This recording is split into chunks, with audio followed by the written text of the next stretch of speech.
아브라함은 가나안 땅으로 가나는 하나님의 말씀에 순종하여 그 가나안 땅에 거하게 되었습니다. 그런데 거기서 산지 조금 지나서 이삭을 얻고 또 시간이 지나 이삭이 자랐을 때에 하나님이 지명하신 한 장소, 바로 그 모리아 산에서 아들을 기꺼이 바침으로 하나님의 맹세로 말미암는 복을 받게 됩니다.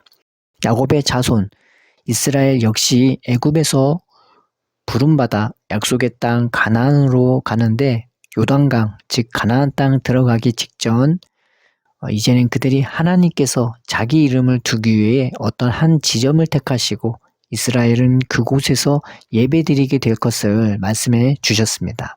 그것을 기록한 게 신명기죠. 그리고 그 다음 여호수아를 통하여 가나안 땅을 정복한 이스라엘은 그 안에 거하게 되었지만 온전하지는 못했습니다. 그런데 그들이 온전하게 된 것은 바로 다윗을 통해였습니다.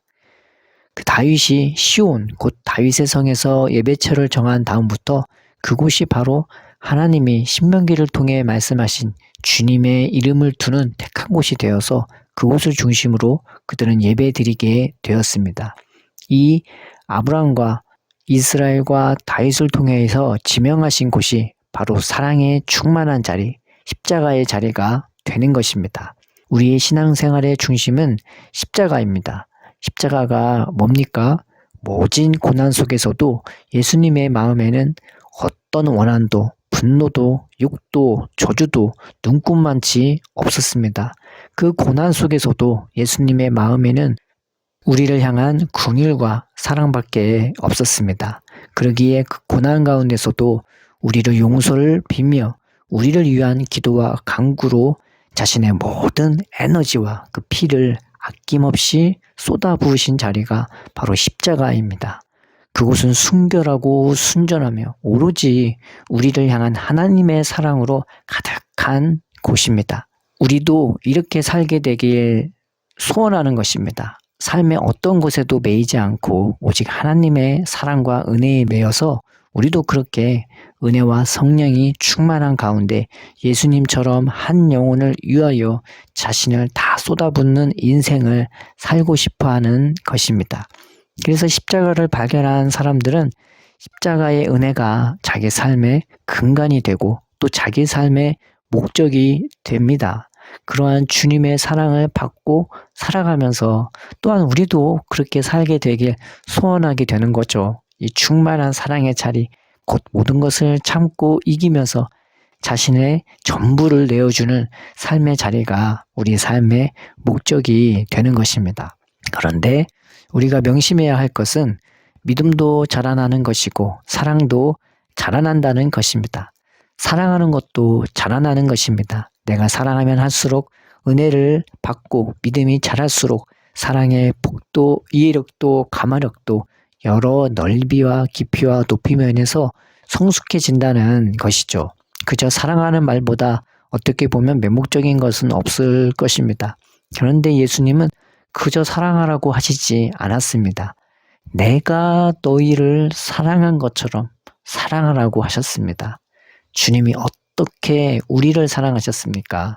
우리는 어떻게 사랑해야 할까요? 오늘 말씀을 통해서 몇 가지 나눠보고자 합니다.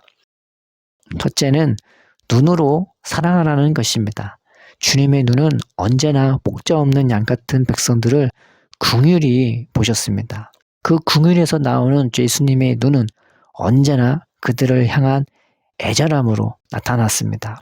그러나 예수님의 눈은 그저 그들을 불쌍하게만 보신 것이 아닙니다. 예수님이 제자들에게 말씀하시길 지극히 작은 자 하나에게 하는 것이 곧 나에게 한 것이며 나에게 한 것은 곧 하나님께 하는 것이라고 말씀하셨습니다. 즉 이 말은 예수님도 한 영혼 대할 때마다 그저 죄인으로 사람으로 대한 것이 아니라 하나님을 대하는 것처럼 하나님의 영광을 대하는 것처럼 하나같이 소중히 대하셨고 하나님께 귀한 보물을 받는 것처럼 예수님도 그렇게 자신의 양들을 영접해 준 것이었습니다. 즉 예수님은 당신의 사람들을 긍휼과 동시에 하나님의 영광으로 대해 주신 것입니다. 그러니 그들을 보시는 예수님의 눈은 얼마나 깊은 애정과 귀봄이 그 눈에 담겨 있었겠습니까? 백성들을 위하는 예수님의 눈은 그 눈에서 꿀이 떨어졌을 것입니다. 그 눈에서 공감이 있고 그 눈에는 이해심이 있으며 그 눈에는 한 영혼 한 영혼을 진심으로 대하는 사랑이 있었습니다. 우리가 그렇게 사랑합시다. 내 옆에 있는 아내도 남편도 자녀도 부모도 다 나 같은 사람입니다. 나같이 실수 많고 흠 많은 사람입니다. 예수님의 마음으로 우리가 긍휼히 여기시다. 또한 내 옆에 있는 사람도 주변 사람도 하나님이 나를 소중히 여겨주는 것처럼 하나같이 다 소중한 사람들입니다. 우리도 예수님처럼 그런 눈으로 우리의 주위의 사람을 바라봅시다. 우리도 예수님처럼 우리의 눈으로 긍휼과 사랑과 공감과 이해와 관심으로 우리의 사람들을 바라봅시다. 그 사랑의 눈으로 말미암아 우리도 십자가의 사랑으로 나아가는 삶이 되길 축복합니다. 두 번째는 말로 사랑하라는 것입니다. 예수님은 진실하신 분이십니다. 그래서 그 입에 거짓이 없으십니다. 겸손하고 온유하신 예수님의 입은 진실되게 우리를 사랑하시고 참된 것들을 우리에게 알려주시며 그 말씀으로 우리를 붙들어 주시는 분이십니다. 그 말 한마디 한마디가 얼마나 사랑이 많은지, 얼마나 부드러운지, 얼마나 친절한지, 얼마나 겸손하고 따뜻한지, 또 얼마나 확신과 소망이 가득한지 모릅니다. 우리는 함부로 말하는 것 아닙니까? 분노나 비판이나 헛된 말로 우리의 입을 잘못 사용하고 있는 것은 아닙니까? 우리도 예수님처럼 입술로 따뜻함과 친절함과 매너 그리고 겸손함으로 말하는 우리가 됩시다. 더하여 예수님은요, 우리를 하나님의 영광을 대하는 것처럼 우리를 보시고 대하기에 그분의 입은 우리에 대하여 항상 하나님께 감사드리는 입술이었습니다. 또 우리 때문에 하나님을 찬양하는 입술이었습니다. 우리도 남을 대하여 그렇게 대합시다. 한 영혼 대할 때마다 하나님께서 주시는 기쁨으로 감사와 찬양으로 하나님께 영광 돌리는 우리가 되었으면 좋겠습니다. 존재보다 더 큰 기쁨과 더 큰 선물은 없는 것입니다. 한 사람을 대하는 것은 또 하나의 세상을 얻는 것보다 훨씬 큰 기쁨인 것입니다. 우리가 그렇게 한 사람을 대할 때마다 하나님께 감사하고 기쁨으로 찬양하는 우리가 됩시다. 예수님의 입은 또한 축복하는 입이었습니다. 그분은 영혼들에 대하여 먹을 때마다 혹 기도할 때마다 복을 빌어주는 자였습니다. 심지어 십자가에 못 박히시기 전 마지막 만찬 때도 예수님은 축복해 주셨고 하늘에 올라가기 전 예수님은 그들의 축복해 주셨습니다. 그 축복해 주는 가운데 예수님은 하늘로 올라가신 것이었습니다. 우리도 예수님 안에서 복밖에 없는 자들로 부르심 받은 자들 아닙니까? 쟤는 저래서 안 돼. 쟤는 저게 문제야. 하며 비판하는 입술이 아닌 그저 축복하는 입술이 됩시다. 이렇게 우리의 말로 친절과 매너와 따뜻함과 감사와 찬양함과 축복함으로 남을 사랑하는 우리가 되기를 주의 이름으로 축복합니다. 셋째는 우리의 손으로 사랑하자라는 것입니다. 예수님은 손으로 사랑하시는데 주저함이 없었습니다. 병든 자를 일일이 안수해서 고쳐주셨고요. 심각한 문둥병자에게 그 손을 턱하니 만져주셔서 고쳐주셨으며 유명한 죄인도 용서해 주시고 세리와 창기들의 친구가 되어주시면서 그들과 같이 먹어주고 그들과 같이 함께 하셨습니다. 누구나 꺼릴 만한 사람, 누구도 가까이 하지 않는 사람에게 더더욱 자신의 손길을 내미는데 주저함이 없었습니다. 우리는 어찌합니까? 나랑 상관이 있거나 대단한 사람이거나 나에게 잘해주는 사람에게만 손을 내미는 것은 아닙니까? 우리도 예수님처럼 우리의 손길을 내밉시다. 특별하거나 대단한 자들이 아닌 작은 자에게도 우리의 손길을 내밉시다. 작은 자, 연약한 자, 가난한 자, 병든 자, 삶에 소망 없는 자들에게 우리의 손을 내밉시다. 그런데 손을 내민다는 것은 진짜 내 물리적인, 신체적인 손만을 의미하는 것은 아니죠. 상대방을 붙잡아 주기 위해 우리는 우리의 재물을 사용함으로 손을 내밀어 줄 수 있습니다. 상대방을 위해 우리는 우리의 시간을 기꺼이 할애함으로 손을 내밀어 줄 수 있습니다. 밥을 사주거나 커피를 마시거나 대화를 하거나 경청하여 공감해 주므로 우리의 손을 내밀어 줄 수 있습니다. 그것뿐입니까? 기도와 간구로서 상대방에게 손을 내밀어 줄 수 있습니다. 또 같이 있어주는 것만으로도 우리의 손을 내밀어 줄 수 있습니다. 우리가 예수님처럼 가난한 자, 병든 자, 연약하여 눌리거나 방황하는 자들에게 기꺼이 우리의 손을 내밀어 주는 자가 되었으면 좋겠습니다. 네 번째, 우리가 복음의 증인이 되어서 사랑할 수 있다는 것입니다. 예수님은 우리에게 복음을 전해주셨습니다. 얘들아, 하나님이 얼마나 너희를 아끼고 사랑하시는지 아니? 너희는 하늘의 아버지가 너희의 아버지야. 하늘의 것을 구하고 천국 백성으로 살아라. 너희는 능히 살 수 있다고 예수님은 그렇게 복된 소식을 전해주셨습니다. 그런데 그 천국 백성의 삶이 얼마나 값지고 매력적인 것인지 예수님은 자신을 통해서 보여주셨습니다. 하나님은 예수님을 통해 그 복음을 확실히 증거해 주셨습니다. 복음을 증거하기에 가장 큰 증거는 바로 예수님 자신이었습니다. 왜일까요? 예수님의 말씀을 들으면서 예수님을 보면요. 예수님의 눈이, 예수님의 말이, 예수님의 행실이 어떻게 그렇게 한 영혼을 사랑하고 아끼시는지 볼 수 있기 때문입니다. 그렇게 한 영혼 한 영혼을 극진히 사랑하시기 때문이었습니다. 그래서 그런 예수님의 눈을 보며 그런 예수님의 음성을 들으며 그런 예수님의 행적을 보면 믿지 않을 수가 없는 거예요.